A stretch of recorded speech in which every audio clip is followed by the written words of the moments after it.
نحمده ونصلي ونسلم على رسوله الكريم فقد قال الله تبارك وتعالى في القرآن المجيد والفرقان الحميد أعوذ بالله من الشيطان الرجيم ولا تقولوا لمن يقتل في سبيل الله أموات بل أحياء ولكن لا تشعرون صدق الله العظيم وصدق رسوله النبي الأمين الكريم ونحن على ذلك لمن الشاهدين والشاكرين والحمد لله رب العالمین۔ محترم بزرگوں، نوجوان ساتھیوں، انتہائی عزت مآب میری خواتین، ہم سبھی مل کر سب سے پہلے ہم سب کے آقا مولا رحمت دو عالم نور مجسم صلی اللہ تعالی علیہ وسلم کی مقدس بارگاہ میں اپنی غلامی کا ثبوت دیتے ہوئے بآواز بلند درود پاک کا نذرانہ پیش کریں اور پڑھیں اللہم صلی علی سیدنا و مولانا محمد معدن الجود والکرم و آلہ و صحبہ و بارک وسلم۔ الحمدللہ یہ ہماری محفل محرم، یہ 9ویں محفل ہے۔ محفل محرم الحرام اور شہدائے کربلا میں اب ہم جس مقصد کے تحت، جس غرض کے تحت محافل محرم کو سجایا جاتا ہے وہاں پر پہنچ چکے ہیں، جہاں ذکر حسنین کریمین تو ہم نے کیا کل، مختصراً ہم نے حضرت امام عالی مقام سید الشہداء کے مقام عظیم المرتبت کو سمجھنے کی کوشش کی۔ اس کے ساتھ ہی ساتھ مزید ایک دو احادیث کریمہ ان کے مرتبہ عظمت کو سمجھنے کے لیے ہم سنتے چلیں، تاکہ ہمیں معلوم ہو کہ اللہ کے رسول کے اس نواسے، بلکہ یہ سمجھیں کہ اللہ کے رسول کے اس شہزادے کے ساتھ یزیدیوں نے جو کیا ہے، تو یزیدیوں کی یہ کتنی بڑی بدبختی ہے کہ حضرت سیدنا امام علی مقام رضی اللہ تعالیٰ عنہ کی شہادت کی وہ ذمہ دار ٹھہرے۔ اللہ کے پیارے رسول صلی اللہ تعالیٰ علیہ وسلم کی ایک حدیث پاک ہے، حضور فرماتے ہیں کہ من سرہ ان ینظر الی سید شباب اہل الجنہ فلینظر الی حسین ابن علی۔ حضور صلی اللہ تعالیٰ وسلم فرماتے ہیں کہ جس بندے کو اس بات کی خواہش ہو، the person who would wish and it makes him happy to look at سیدہ شباب اہل الجنہ، اہل جنت کے سردار کو دیکھے، کہ جتنے بھی نوجوان جنت میں ہیں ان کے سردار کو اگر دیکھنا چاہے فَلْيَنْظُرْ إِلَىٰ حسین ابن علی، تو اسے چاہیے کہ وہ حسین ابن علی کو دیکھے۔ If you look at Hussein ibn Ali, the meaning is you have looked at a person who is the leader of all the men in Jannah. Subhanallah, this is the greatest maqam of Hazrat Imam Ali Maqam radiyallahu ta'ala an. It has been mentioned Hazrat Umar ibn Khattab radiyallahu ta'ala an, that one day he was sitting next to the Kaaba, in the shade of Kaaba. کہ حضرت عمر ابن خطاب جلیل القدر امیر المؤمنین اور صحابی کعبے کے سائے میں بیٹھے ہوئے ہیں۔ بیٹھے بیٹھے ان کی نظر پڑتی ہے کہ حضرت امام علی مقام رضی اللہ تعالیٰ عنہ تشریف لا رہے ہیں۔ ان کو دیکھ کے حضرت امیر المؤمنین رضی اللہ تعالیٰ عنہ وہ فرماتے ہیں کہ اس وقت الیوم، اس وقت اگر زمین والوں میں سے سب سے زیادہ محبوب آسمان والوں کو کوئی اگر ہے تو وہ حسین ابن علی کی ذات ہے. That at the moment, in the eyes of the Malaika, if there is anyone who is most beloved on the earth, then it is Hussein ibn Ali. He is the most beloved to the Malaika. And why would he not be? Because he was the greatest grandson of Rasulullah sallallahu ta'ala alayhi wa sallam, اور اللہ کی رسول نے آپ سے بے انتہا محبت فرمائی. The taqwa and piety that he was bestowed by Allah subhanahu wa ta'ala, it is amazing. دیکھیں مورخین لکھتے ہیں کہ حضرت سیدنا امام علی مقام امام حسین رضی اللہ تعالیٰ عنہ نے اپنی زندگی پاک کے اندر تقریباً 25 حج پیدل ادا فرمائے. He performed 25 Hajj walking on his feet. اللہ اکبر. کہ حدیث پاک میں تو اگر کوئی بندہ اپنی زندگی میں 3 حج کرتا ہے تو اس کی بخشش کا پروانہ اللہ کے رسول نے سنا دیا. تو یہاں ہم بات کر رہے ہیں اللہ کے رسول کے نواسے حضرت حسین ابن علی کی کہ انہوں نے 25 حج اپنے قدموں پر چل کر ادا فرمائے. تو ان کے تقوی اور پرہیزگاری کا عالم یہ تھا. بہت سی اور بھی روایتیں یہاں پر ہیں، لیکن چونکہ وقت کم ہے اور ہمیں 2 دن کے اندر جو ہے اسے مکمل کرنا ہے، لیکن اگر ضرورت پڑی تو انشاءاللہ پھر سنڈے کو بھی ہم تذکرہ امام علی مقام جاری رکھیں گے. شہادت حضرت امام علی مقام رضی اللہ تعالیٰ عنہ کا جہاں تک سوال ہے تو حضرت امام علی مقام حضرت امام حسین رضی اللہ تعالیٰ عنہ شہید کربلا اور مظلوم کربلا کی ولادت کے ساتھ ہی that the time he was born, in his childhood it became very famous that حضرت امام علی مقام رضی اللہ تعالیٰ عنہ he will be martyred in Karbala. بچپن میں ہی یہ مشہور ہو گیا تھا. کیسے مشہور ہوا؟ اللہ کے رسول صلی اللہ تعالی وسلم نے خود اس کی خبر دی. That رسول اللہ himself informed صحابہ کرام, he informed ازواج مطہرات, he informed حضرت بی بی طیبہ طاہرہ فاطمۃ الزہرا رضی اللہ تعالی عنہا that my grandson he will be martyred by my ummatis. تو حضور نے اس کی خبر دی تھی. ایک روایت آپ کے سامنے میں عرض کر دوں جس سے ہمیں معلوم ہو جائے گا کہ صحابہ سے لے کر ازواج مطہرات سے لے کر حضرت بی بی فاطمۃ الزہرا اور سبھی جانتے تھے کہ حسین کو اللہ نے اس دنیا میں بھیجا ہے، لیکن بھیجنے کا یہ مقصد ہے کہ ان کی شہادت لکھی ہوئی ہے، ان کا امتحان ہوگا. تو حضرت ام الفضل وہ فرماتی ہیں کہ ایک مرتبہ میں حضرت امام علی مقام کو سرکار کی بارگاہ میں لے کر حاضر ہوئی، چونکہ وہ ان کا لک آفٹر کرتی تھی. وہ کہتی ہیں کہ میں جب حضور کی بارگاہ میں حاضر ہوئی، سرکار نے حضرت امام علی مقام کو میری گود سے لیا، لیکن تھوڑی دیر کے بعد جب میں نے اللہ کے رسول صلی اللہ تعالی وسلم کی طرف دیکھا تو میں نے دیکھا کہ اللہ کے رسول زار و قطع رو رہے ہیں، آپ کی مبارک آنکھوں سے اشک جاری ہیں. اللہ اکبر. وہ کہتی ہیں کہ بی ابی انت و امی مالک، کہ یا رسول اللہ آپ پر میرے ماں باپ قربان، حسین کو میں نے آپ کی گود میں دیا اور آپ اس طرح سے رو رہے ہیں. تو دیکھیں اللہ کے رسول صلی اللہ تعالی علیہ وسلم کیا ارشاد فرماتے ہیں.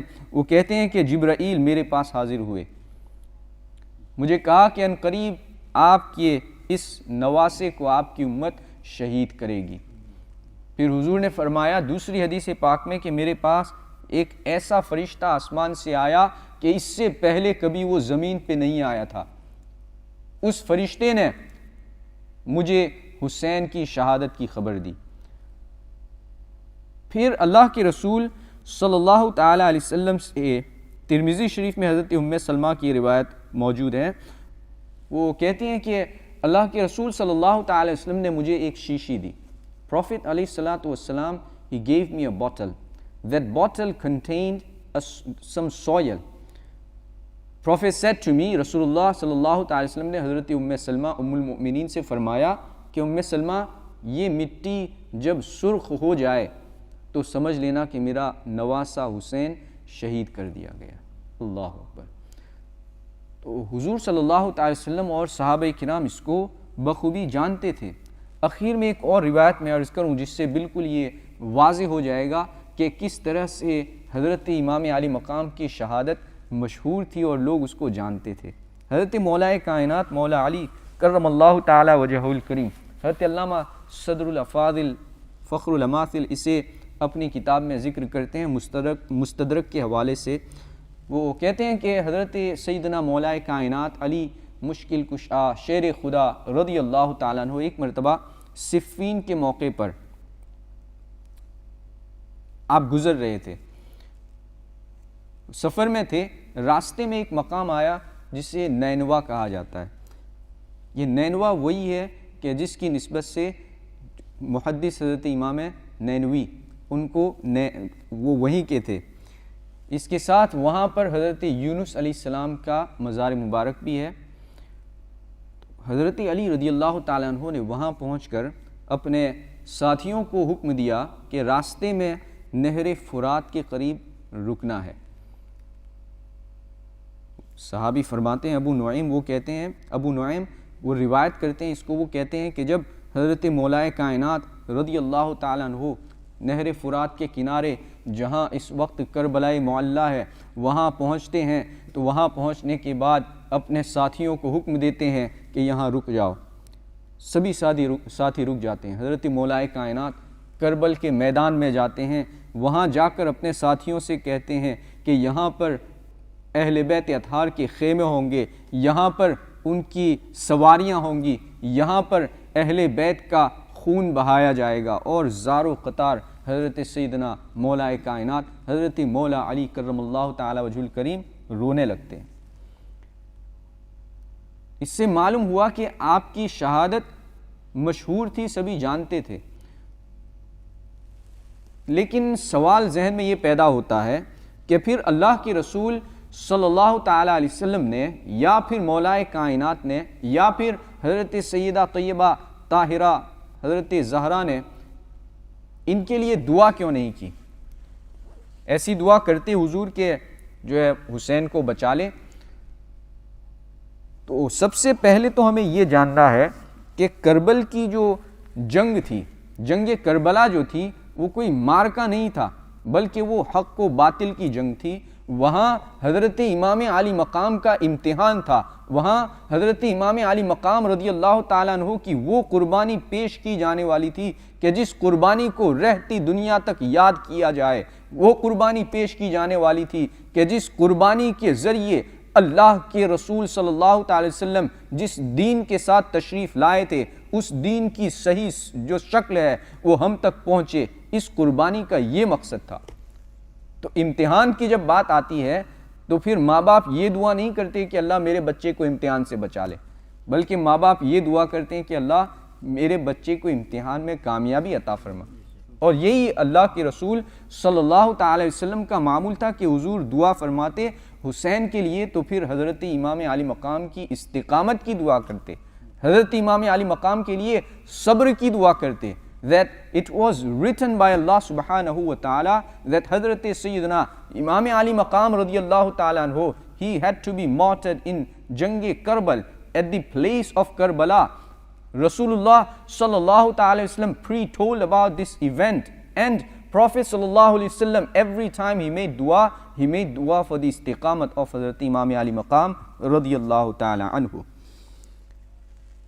What happens next is when in the 6th AH کہ ہجری 60 کے اندر حضرت امیر معاویہ کا انتقال ہوتا ہے۔ حضرت امیر معاویہ یہ صحابی رسول کاتبین وحی میں سے ہیں۔ انتقال سے پہلے آپ نے وصیت کی کہ میرے پاس اللہ کے رسول کی ایک چادر مبارک ہے، حضور کا ایک کرتا ہے، حضور صلی اللہ علیہ وسلم کی ایک ازار مبارک ہے، مجھے جب کفن دو تو ان میں کفن دینا، پھر حضور کے منہ مبارک اور ناخن کے کچھ تراشے ہیں، جب مجھے قبر میں رکھ دینا تو میری سجدوں کی جگہ پر اسے رکھ دینا، ہو سکتا ہے کہ اللہ اس کے صدقے میں میری مغفرت فرما دے۔ So this was his connection with Rasulullah صلی اللہ تعالیٰ علیہ وسلم. But when he passed away, Yazid became خلیفہ. یزید جب خلیفہ بنا تو اس کا تھوڑا سا بیک گراؤنڈ آپ کو میں پیش کر دوں کہ بڑے بڑے صحابہ کرام نے یزید کے حوالے سے جو کہا ہے، آج کل تو لوگ ماننے کو تیار نہیں ہیں. وہ کہتے ہیں کہ بھئی ایسی کوئی صحیح روایت ثابت نہیں ہے کہ یزید نے جو ہے کوئی ایسی غلط باتیں کی ہوں، یہ تو بنائی گئی ہیں. لیکن یہاں میں آپ کے سامنے عرض کرتا ہوں کہ صحابہ کرام خود کس طرح سے اس سے بچتے تھے، انہوں نے کس طرح سے اللہ کی بارگاہ میں دعائیں کی اس کے زمانے سے، اس کے قہر سے، اس کی اس بددینی سے بچنے کے لیے. غسیل الملائکہ حضرت حنظلہ رضی اللہ تعالیٰ عنہ, one of the very very famous Sahabi who was famous for when he was martyred his body was washed and the ghusl was given by the ملائکہ, کہ ملائکہ نے ان کی شہادت کے بعد ان کے جسم کو غسل دیا تھا. ایک بڑا عظیم واقعہ ہے, کبھی موقع ملا تو اس کو ہم سنیں گے. تو وہ کہتے ہیں کہ یزید کے کاموں کو دیکھ کر, چونکہ وہ اللہ کی حرام کی ہوئی چیزوں کو حلال کرتا تھا, سگی بہنوں کے ساتھ ایک وقت میں نکاح کرنے کو اس نے جائز قرار دے دیا تھا, ناچ گانے کی محفلیں اس کے محل کے اندر عام تھی, گویا کہ ہر قسم کی وہ بدکاری, وہ فحاشی جس کو وہ عام کر سکتا تھا, یزید نے اس کو عام کرنا شروع کیا. حضرت حنظلہ غسیل الملائکہ ان کے جو ہے حوالے سے یہ ہے, وہ کہتے ہیں کہ ہمیں اندیشہ ہوا کہ کہیں اس کی بدکاریوں کی وجہ سے ہم پر آسمان سے پتھر نہ گریں. اللہ اکبر. اس طرح سے اس کی بدکاریاں مشہور ہوئی. امام واقدی نے اس کو ذکر کیا ہے, حضرت علامہ نعیم الدین مراد آبادی بھی اس کو ذکر کرتے ہیں. تو غالباً حضرت حنظلہ کے بیٹے اس کو روایت کرتے ہیں, اس کو نقل کرتے ہیں. اس کے ساتھ حضرت سیدنا ابو ہریرہ رضی اللہ تعالیٰ عنہ, ان کے حوالے سے یہ روایت ہے کہ حضرت ابو ہریرہ رضی اللہ تعالیٰ عنہ اللہ کی بارگاہ میں یہ دعا کیا کرتے تھے کہ اللہ تبارک و تعالیٰ مجھے 60 ہجری کے لڑکوں کی حکومت سے تو پناہ دے دے. ان کی روایت یہ تھی, ان کی دعا یہ تھی کہ اللہ میں 60 ہجری کو دیکھنا نہیں چاہتا. اللہ کا کرنا ہوا کہ حضرت سیدنا ابو ہریرہ رضی اللہ تعالیٰ عنہ نے 59 ہجری میں, 59 ہجری میں وفات پائی. اللہ نے ان کو بھی بچایا, چونکہ یہ فتنہ جو تھا بڑا ہی جو ہے سمجھ لیں کہ اسلام کو تار تار کرنے والا فتنہ تھا. اللہ کے رسول صلی اللہ تعالیٰ علیہ وسلم کی ایک حدیث پاک الصواعق المحرقہ میں ذکر کی گئی ہے. وہ کہتے ہیں کہ اللہ کے رسول صلی اللہ تعالیٰ علیہ وسلم نے ارشاد فرمایا کہ میری امت میں ہمیشہ انصاف کا دور دورہ ہوگا. My ummah will always be on justice. They will always be good and they will be on good path. یہاں تک کہ ان میں سب سے پہلے جو سوراخ کرے گا, کہ سب سے پہلے امت کے اس انصاف والی زندگی کو ختم کرنے کی کوشش اگر کوئی کرے گا تو وہ بنو امیہ کا ایک شخص ہوگا جس کا نام یزید ہوگا. تو اللہ کے رسول صلی اللہ تعالی وسلم نے اس کے حوالے سے خبر دی کہ یہی سب سے پہلے میری سنت کو بدلے گا. That the first person who would try to change my sunnah, it would be Yazid. تو حضور نے اس کے حوالے سے بھی خبریں ہمیں دے دی تھی. تو حضرت علامہ شیخ عبدالحق محدث دہلوی رحمۃ اللہ تعالی علیہ نے اس کے حوالے سے ذکر کیا کہ اللہ کے رسول صلی اللہ تعالیٰ علیہ وسلم نے خلافت راشدہ کا جو حکم فرمایا تھا کہ خلافت راشدہ 30 سال تک رہے گی, تو وہ خلافت راشدہ حضرت امام حسن رضی اللہ تعالیٰ عنہ کے خلافت چھوڑنے پر ختم ہو گئی. اب بعد میں امیر معاویہ جب لیڈر بنے تو وہاں سے امارت شروع ہوئی. اسی بنیاد پر امیر المؤمنین کا جو لقب ہے وہ حضرت امام حسن مجتبیٰ رضی اللہ تعالیٰ عنہ تک ہی محدود ہے. بعد میں جو آئے ان کو امیر تو کہا گیا لیکن امیر المؤمنین ان کو نہیں کہا گیا, چونکہ سرکار کی جو خوشخبری تھی اس خوشخبری کو 30 سال میں حضرت امام حسن پر وہ ختم ہوئی اور اس کا اختتام ہوا. دوسرا سوال یہ ہے کہ جب یزید تخت پر بیٹھا تو پھر اسے حضرت امام علی مقام سے بیعت لینے کی ضرورت کیا تھی؟ What was the necessity for Yazid to ask for the bay'at and for the hand of Imam Ali Maqam radiyallahu ta'ala anhu in terms of accepting him as a Khalif, as a leader? The reason was quite simple, that if Imam Ali Maqam radiyallahu ta'ala anhu, اگر حضرت امام علی مقام اس کی بیعت کر لیتے, اس کو اپنا لیڈر مان لیتے, تو پھر وہ جو بھی کام کرتا, every single thing that he would be doing, Yazid would be doing, be it good or bad, it had the stamp of Imam Ali Maqam on it. If Imam Ali Maqam was to accept his bay'at and accept his leadership, and that was the main reason that Hazrat Imam Hussain radiyallahu ta'ala anhu, he gave his life to protect the deen, to protect the sharia, to protect the laws of Allah and his Rasul sallallahu ta'ala alayhi wasallam, but he never gave his hand to Yazid. کہ یزید کا پہلا کام یہی تھا کہ کس طرح سے امام علی مقام کو کنونس کر کے ان سے بیعت لی جائے, لیکن حضرت امام علی مقام نے اس سے انکار کیا. اب اس انکار کے ساتھ چونکہ اس وقت دو بڑی شخصیتیں تھیں, پہلے حضرت امام علی مقام رضی اللہ تعالیٰ عنہ اور دوسرے حضرت عبداللہ ابن زبیر. عبداللہ ابن زبیر رضی اللہ تعالیٰ عنہ, one of the very prominent Sahabi of Rasulullah sallallahu ta'ala alayhi wasallam, he was living in Medina at that time. ان دونوں بڑی شخصیتوں نے یزید کو قبول کرنے سے انکار کر دیا.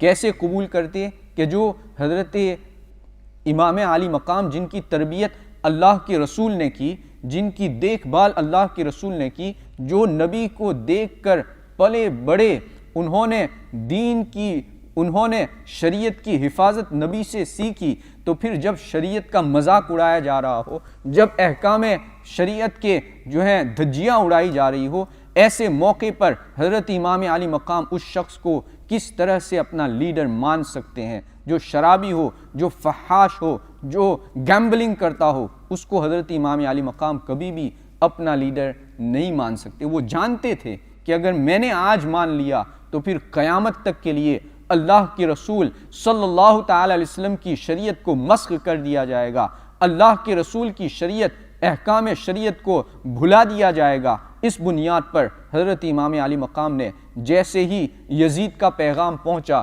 تو یزید کے اس پیغام کو ٹھکرا دیا کہ میں بیعت نہیں کر سکتا ہوں.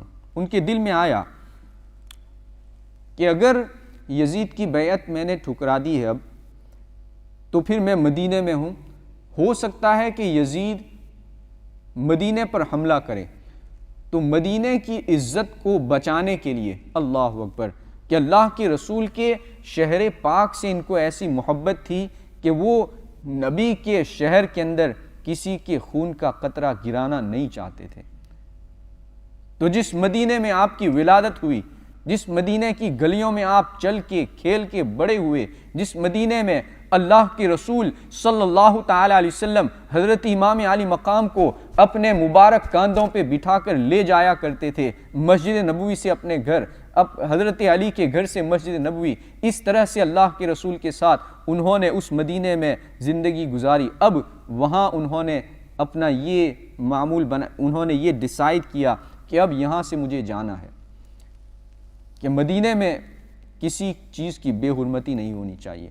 تو حضرت امام علی مقام رضی اللہ تعالیٰ عنہ اپنے اہل خانہ کو لے کر سب سے پہلے اللہ کے رسول صلی اللہ تعالیٰ علیہ وسلم کی بارگاہ میں آپ کے مزار اقدس پر حاضر ہوتے ہیں. ذرا دیکھیں کہ اس وقت کا عالم کیا ہوگا. وہ نواسا کہ جو نبی کی گود میں پلا بڑھا, نبی کے وصال تک اللہ کے رسول کے ساتھ رہا, آج وہ نواسا اپنے نانا کے در اقدس پر حاضر ہے, آخری سلام پیش کرنے کے لیے حاضر ہے. وہ جانتے تھے کہ اب میری شہادت کا وقت قریب آ چکا ہے. وہ جانتے تھے کہ اللہ تبارک و تعالیٰ نے جس امتحان کا وعدہ میرے نانا سے کیا ہے, اس امتحان کا وقت اب آ چکا ہے. حضرت امام علی مقام رضی اللہ تعالیٰ عنہ اپنے نانا کی بارگاہ میں زار و قطار روتے ہیں, اپنے نانا سے اجازت لیتے ہیں, مدینہ منورہ سے آپ مکہ مکرمہ رخصت ہو جاتے ہیں. کہ جس مدینے کی حسرتیں ہم اپنی پوری زندگی رکھتے ہیں, میری اپنی دعا میں ہمیشہ یہ شامل ہوتا ہے کہ میری موت اگر آئے تو ہمیشہ میں یہ دعا کرتا ہوں کہ اللہ تبارک و تعالیٰ مجھے مدینے میں موت دے، اس لیے کہ ہماری زندگی گناہوں سے بھری ہوئی ہے، ہماری زندگی روزانہ اللہ کی نافرمانیوں سے بھری ہوئی ہے، لیکن اگر مدینے میں موت آ گئی تو پھر حضور کی یہ خوشخبری ہمارے لیے یقیناً یہ ہو جائے گی کہ اللہ کے رسول نے فرمایا کہ تم میں سے جس سے ہو سکے وہ مدینے میں آ کے مرے۔ تو ہم تو یہ دعا کرتے ہیں، لیکن یہاں ظلم یہ تھا کہ مدینے میں پیدا ہونے والا، مدینے کی گلیوں میں پلنے اور بڑھنے والا، اللہ کے رسول سے انتہائی محبت رکھنے والا، اللہ کے رسول جن سے بے انتہا محبت کرتے تھے، آج وہ مدینہ چھوڑ کر مکے کی طرف جا رہے ہیں۔ مکے کی طرف جانے کا مقصد یہ تھا کہ ممکن ہے کہ کعبے کی عزت کی خاطر، کہ حرم کی عزت کی خاطر یزید وہاں پر خون ریزی نہیں کرے گا، یزید وہاں پر کسی قسم کی بے حرمتی نہیں کرے گا، لیکن اللہ تبارک و تعالیٰ کا وعدہ تھا۔ تو یزید جب خلیفہ بنا تو جتنے بھی شامی یعنی اس وقت کا جو سیریا تھا، وہاں کے جتنے لوگ تھے انہوں نے یزید کو اپنا خلیفہ مان لیا، انہوں نے اس کی پیروی کی، لیکن حضرت مولائے کائنات کے جو چاہنے والے تھے، حضرت امام علی مقام، حضرت امام حسن مجتبیٰ کے جو ماننے والے تھے، وہ کوفہ اور عراق کے کچھ شہروں میں تھے، تو انہوں نے اس کی جو خلافت تھی اس کو نہیں مانا، اس کی بیعت انہوں نے نہیں کی، انکار کر دیا۔ اب معاملہ یہ ہوتا ہے کہ یہ کوفہ کے لوگ کہ جو حضرت امام علی مقام رضی اللہ تعالیٰ عنہ سے اپنی محبت کا دم بھرتے تھے، یہ کوفہ کے لوگ جو حضرت علی رضی اللہ تعالیٰ عنہ سے اپنی محبت کے نعرے لگاتے تھے، یہ کوفہ کے لوگ جنہوں نے حضرت حسن مجتبیٰ کو اپنا خلیفہ مانا تھا، یہ لوگ حضرت امام علی مقام کی بارگاہ میں خط لکھنا شروع کرتے ہیں۔ پہلے ایک خط آتا ہے، دو خط آتے ہیں، حضرت امام علی مقام رضی اللہ تعالیٰ عنہ اس موقع پر تیار نہیں ہوتے ہیں، لیکن تقریباً 150 letters the people of Kufa they write to حضرت امام علی مقام رضی اللہ تعالیٰ عنہ. Each and every letter was requesting to حضرت امام علی مقام رضی اللہ تعالیٰ عنہ with love that Imam, we want to give our hand in your hand, we want to do your bayat. امام ہم آپ کے ہاتھ پر اپنا ہاتھ دینا چاہتے ہیں، ہم نہیں چاہتے ہیں کہ یزید جیسے بدبخت کے ہاتھ میں اپنا ہاتھ دیں، آپ کو کوفہ آنا ہوگا۔ حضرت امام علی مقام رضی اللہ تعالیٰ عنہ جب اتنے خطوط آتے ہیں، اتنی محبت کا اظہار ہوتا ہے، اس طرح سے والہانہ عقیدت کا اظہار ہوتا ہے، تو وہ سمجھتے ہیں کہ یہ دین کا معاملہ ہے۔ اگر خدا نہ خواستہ یزید نے کسی بہانے سے، کسی ہیلے سے اگر اس کوفے والوں کو اور عراق والوں کو اپنی بیعت کرنے پر مجبور کر دیا، تو پھر کہیں ایسا نہ ہو کہ قیامت میں مجھ کو سوال کیا جائے۔ حضرت امام علی مقام تیار ہو جاتے ہیں، وہ کہتے ہیں میں کوفہ جاؤں گا، لیکن اس وقت بڑے جلیل القدر صحابہ، اکابر صحابہ مدینہ پاک میں، مکہ پاک میں موجود تھے۔ انہی اکابر صحابہ میں حضرت عبداللہ ابن عباس، حضرت عبداللہ ابن عمر، حضرت ابو سعید اور بقیہ بہت سارے صحابہ تھے۔ وہ حضرت امام علی مقام کو یاد دلاتے ہیں کہ امام یہی وہ کوفے والے ہیں جنہوں نے آپ کے والد کے ساتھ بھی وفا نہ کیا، یہی وہ کوفے والے ہیں کہ جنہوں نے آپ کے بھائی کے ساتھ بھی وفا نہ کیا، آپ مدینہ تشریف لے آئے، تو پھر آپ اب کس بنیاد پر ان کے اوپر بھروسہ کر رہے ہیں؟ لیکن یہ نبی کا نواسہ تھا کہ جب دین کی حفاظت کی بات آئی اور لوگوں نے قسمیں کھائی، لوگوں نے بڑی محبت کے ساتھ اور دین کا، نبی کا، علی کا واسطہ دے کر ان کو بلایا، تو پھر انہوں نے کہا کہ نہیں مجھے جانا تو پڑے گا۔ تو پھر یہ بات طے ہوتی ہے کہ اگر جانا ہی ہے تو آپ کے جانے سے پہلے، یا امام if you want to go then before you go, before you travel to Kufa, send a messenger. When he goes there as your disciple, he will check everything, he will look at the aspect of people کہ لوگ کیسے ہیں، ان کے جو خطوط آ رہے ہیں واقعی وہ صحیح ہیں یا پھر ان کی محبت جھوٹی ہے۔ تو یہ طے ہوتا ہے کہ حضرت مسلم بن عقیل رضی اللہ تعالیٰ عنہ وہ کوفہ جانے کے لیے تیار ہوتے ہیں. وہ کہتے ہیں کہ میں کوفہ جاؤں گا. حضرت امام علی مقام رضی اللہ تعالیٰ عنہ کا خلیفہ اور ڈسائپل بن کر وہاں پہنچ کر میں حالات کو دیکھ کر پھر خط لکھوں گا, اس خط کے مطابق آپ پھر عمل کریں. تو حضرت امام علی مقام رضی اللہ تعالیٰ عنہ کے یہ بڑے ہی چہیتے بھائی حضرت مسلم بن عقیل رضی اللہ تعالیٰ عنہ اپنے 2 چھوٹے چھوٹے بیٹے ابراہیم اور محمد کے ساتھ کوفہ کے لیے روانہ ہوتے ہیں. اللہ اکبر. جیسے ہی کوفہ پہنچتے ہیں تو سب سے پہلے آپ کا مقام مختار ابن ابی عبید کے گھر ہوتا ہے. وہاں کوفے والے تو انتظار میں تھے ہی کہ حضرت امام علی مقام تشریف لائیں تو ان کے دست حق پرست پر ہم بیعت کریں. حضرت مسلم بن عقیل کے آنے کی خبر پورے کوفہ میں گونجنے لگتی ہے. کوفے کا بچہ بچہ جان لیتا ہے کہ حضرت مسلم بن عقیل حضرت امام علی مقام سید الشہداء کے خلیفہ بن کر تشریف لائے ہیں, نائب بن کر تشریف لائے ہیں. کوفے کی بڑی خلقت وہاں جمع ہو جاتی ہے. لوگ جوق در جوق حضرت مسلم بن عقیل شہزادے رسول کی زیارت کے لیے آتے ہیں. اللہ اکبر. اس وقت حضرت مسلم بن عقیل رضی اللہ تعالیٰ عنہ کے دست حق پرست پر تقریباً 12,000 لوگ امام حسین کے نام پہ بیعت کرتے ہیں. That about 12,000 people at first when Hazrat Muslim bin Aqil he reached to Kufa, 12,000 people accepted his bay'at and through him they accepted the bay'at of Hazrat Imam Ali Maqam radiyallahu ta'ala anhu. حضرت مسلم بن Aqeel became very happy. ان کو بڑی خوشی ہوئی کوفے والوں کا جذبہ محبت دیکھ کر, کوفے والوں کی اس الفت, کوفے والوں کے اس تعلق کو دیکھ کر ان کو ایسا محسوس ہوا کہ مجھے لگتا ہے کہ امام علی مقام کو جلد از جلد یہاں آنا چاہیے. وہ فوراً خط لکھتے ہیں, حضرت امام علی مقام کو یہاں کے حالات سے باخبر کرتے ہیں. وہ کہتے ہیں کہ امام یہاں تو میرے آتے ہی لوگوں کا ایک جمع غفیر لگ گیا ہے. لوگ جوق در جوق زیارت کے لیے آتے ہیں, لوگ جوق در جوق بڑے بڑے گروپ بنا کر بیعت کر رہے ہیں, آپ کے نام پہ بیعت کر رہے ہیں. تو آپ کو چاہیے کہ جلد از جلد جتنا جلدی ممکن ہو سکے آپ یہاں پہ آ جائیں.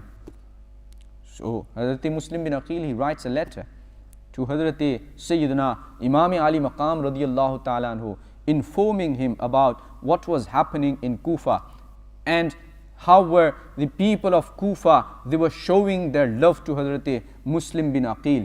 If this was their love for Hazrat Muslim bin Aqil, who is one of the family member of Rasulullah sallallahu ta'ala alayhi wasallam, then what would be their love when Imam Ali Maqam radiyallahu ta'ala anhu comes? And therefore Hazrat Muslim bin Aqil he writes letter requesting Imam Ali Maqam radiyallahu ta'ala anhu to come to Kufa as soon as possible. یہاں کوفہ کے جو governor تھے وہ نعمان بن بشیر تھے.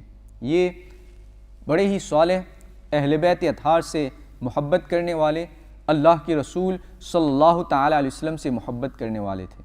تو انہوں نے چونکہ یہ گورنر تھے تو انہیں کچھ تو اسٹیپ لینا پڑے گا. چونکہ یزید کی حکومت تھی, انہوں نے صرف لوگوں کو یہ کہا کہ یہ جو کام ہو رہا ہے یہ یزید کی مرضی کے خلاف ہے, لیکن اس کے آگے انہوں نے کوئی اسٹیپ نہیں لیا اور کوئی انہوں نے کام نہیں کیا. لیکن یزید کو اس کے چاہنے والے کوفے میں بھی تھے, تو انہوں نے خط لکھا کہ یہاں کا حال یہ ہے کوفے کا کہ کوفہ تمہارے ہاتھ سے چھوٹنے والا ہے. یہاں حضرت امام علی مقام کا ایک قاصد پہنچا ہوا ہے, مسلم بن عقیل کے نام پر ہزاروں لوگوں نے بیعت کر لی ہے. اگر تم یہ چاہتے ہو کہ یہاں امام نہ پہنچ پائیں اور کوفہ تمہارے ہاتھ سے نہ چھوٹ جائے تو تم جلد از جلد نعمان بن بشیر کے بجائے کسی دوسرے کو گورنر بناؤ. اللہ اکبر. یہ خط جب پہنچتا ہے تو یزید نے عبید اللہ ابن زیاد, ایک بڑا ہی بدبخت اور بصرہ کا یہ گورنر تھا اس وقت, اس کو فوراً حکم دیا. یہ بڑا ہی مکار, he was very cunning person, Ubaid اللہ ابن زیاد. تو اس کو حکم دیا کہ فوراً بصرہ چھوڑ کر کوفہ جائے, کوفہ پہنچ کر نعمان بن بشیر کو برخاست کرے اور اس کی جگہ خود گورنر بن جائے۔ تو جب عبید اللہ ابن زیاد نے یہ خبر سنی تو چونکہ یہ خود تھا بڑا مکار اور شاطر، تو اس نے یہ کیا کہ جس راستے سے حجاز والے یعنی مدینہ پاک والے، مکے والے کوفے میں داخل ہوتے ہیں، اس راستے سے حجازی کپڑوں میں، حجازی لباس پہن کر، اپنے چہرے پر نقاب ڈال کر یہ کوفہ پہنچتا ہے۔ جیسے ہی یہ کوفہ پہنچا، چونکہ لوگ جانتے تھے کہ حضرت امام علی مقام آنے والے ہیں، اور روز کوفے والے کوفے کے باہر جا کر حجاز کے راستے کو دیکھتے تھے کہ آج نبی کا شہزادہ آئے گا، آج نبی کا شہزادہ آئے گا، لیکن یہ ہوا نہیں۔ یہ چونکہ حجازی لباس پہنا ہوا تھا، اپنے چہرے کو کور کیا ہوا تھا، جب یہ کوفے میں داخل ہوا تو کوفے کے لوگ انتظار میں تھے، ان کو یہ محسوس ہوا کہ امام علی مقام تشریف لے آئے ہیں، تو وہ اس نعرے کے ساتھ کہ مرحبا بک یا ابن رسول اللہ، کہ welcome to the son of رسول اللہ صلی اللہ تعالی علیہ وسلم، معاذ اللہ دس مکار اینڈ دس کننگ پرسن، اسے اس کا احساس بھی نہ ہوا کہ وہ کس کو دھوکہ دے رہا ہے، وہ اللہ کو دھوکہ دینے کی کوشش کر رہا ہے، لیکن اللہ تبارک و تعالیٰ نے اس کا انجام بھی بہت ہی برا کیا۔ تو یہ فوراً گورنر ہاؤس پہنچا۔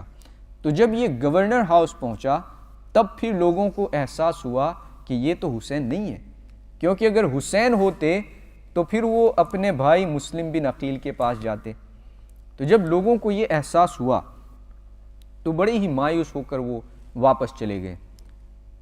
عبید اللہ ابن زیاد جیسے ہی گورنر ہاؤس میں پہنچا تو اس نے یزید کا جو حکم نامہ تھا وہ سنایا کہ اب یہاں کا گورنر میں ہوں۔ پھر اس نے کوفے کے جتنے بھی بڑے بڑے لوگ تھے، اب چونکہ لوگوں کو معلوم ہو گیا کہ عبید اللہ ابن زیاد یہ ظالم جابر نیا گورنر بنا ہے، تو انہوں نے حضرت مسلم بن عقیل کو جو ہے یہ مشورہ دیا کہ آپ اپنی جگہ بدل لیں۔ تو حضرت مسلم بن عقیل رضی اللہ تعالیٰ عنہ ہانی ابن عروہ کے گھر تشریف لے گئے۔ یہ بھی اہل بیت کے بڑے ہی محب اور چاہنے والے تھے۔ حضرت مسلم بن عقیل کا قیام حضرت ہانی ابن عروہ کے گھر ہوا۔ ابن زیاد نے یہ کیا کہ حضرت ہانی کو اس نے گرفتار کروا لیا، اس کے ساتھ ہی ساتھ کوفے کے جتنے بھی بڑے بڑے لیڈرز تھے، تقریباً کتابوں میں آتا ہے کہ 40 الگ الگ بڑے جو لوگ تھے، the leaders of Kufa, 40 of them they were arrested by ابن زیاد and taken to his castle۔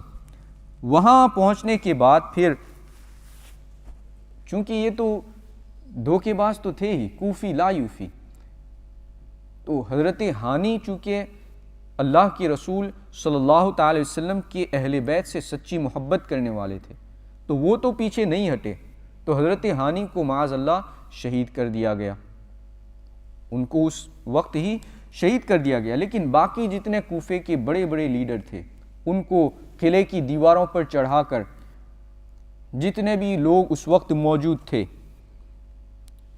تو روایتوں میں آتا ہے کہ جب حضرت مسلم بن عقیل کو معلوم ہوا کہ حضرت ہانی کو لے جایا گیا ہے تو وہ قلعے کے باہر پہنچ گئے۔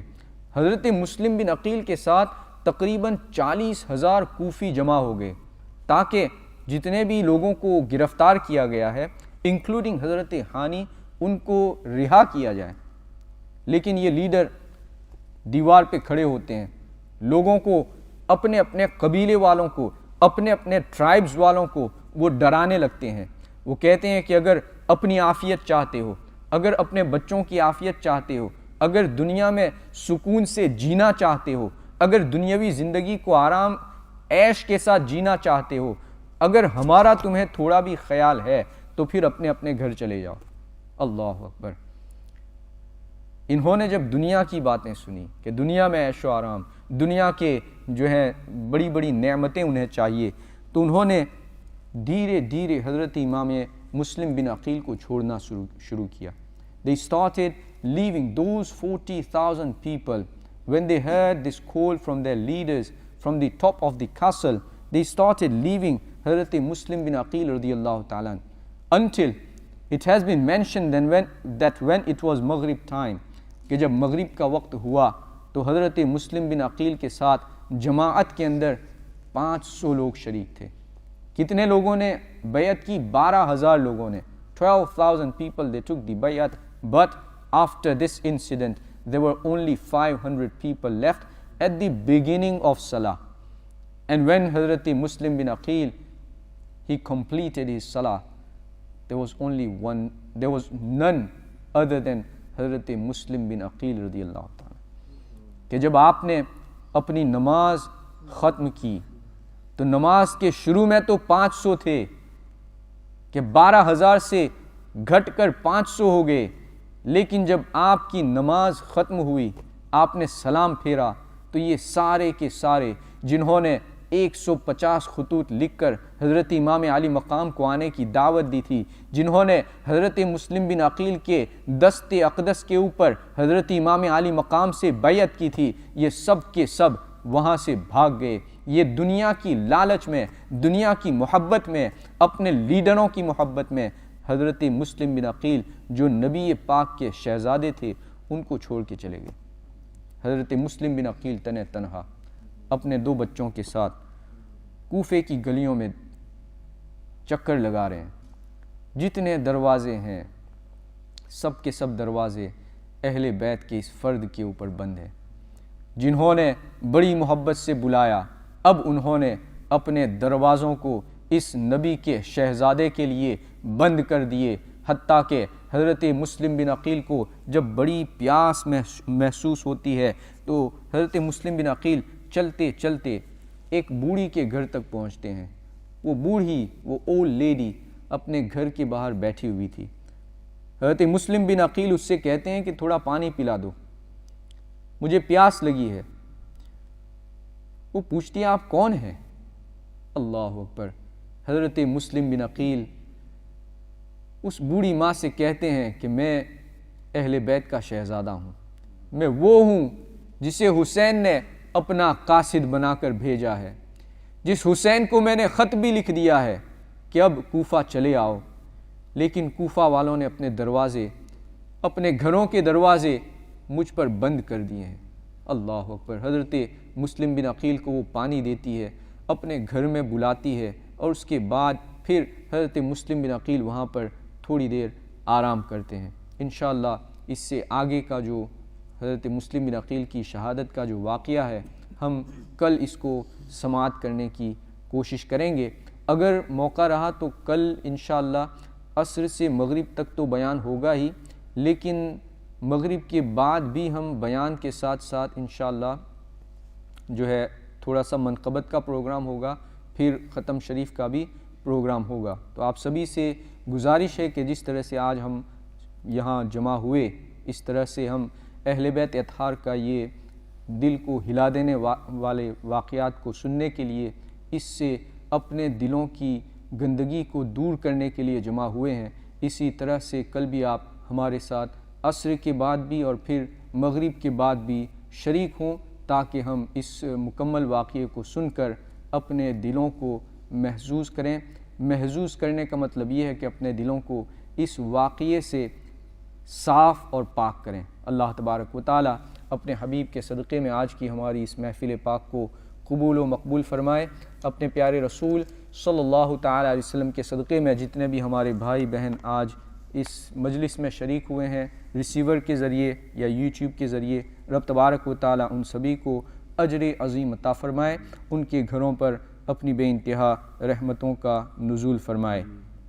عبد الوحید باجوہ صاحب جو ہے نیاز کے پیک لے کے آئے ہیں، تو اللہ تبارک و تعالی ان کو بھی اجر عظیم عطا فرمائے، ان کے رزق حلال میں برکتیں عطا فرمائے. مولا کریم اپنے پیارے حبیب صلی اللہ تعالی علیہ وسلم کے صدقے میں ہم تمام کو اہل بیت کا ہمیشہ کے لیے غلام بنا کے رکھے. وما علینا الا البلاغ. السلام علیکم.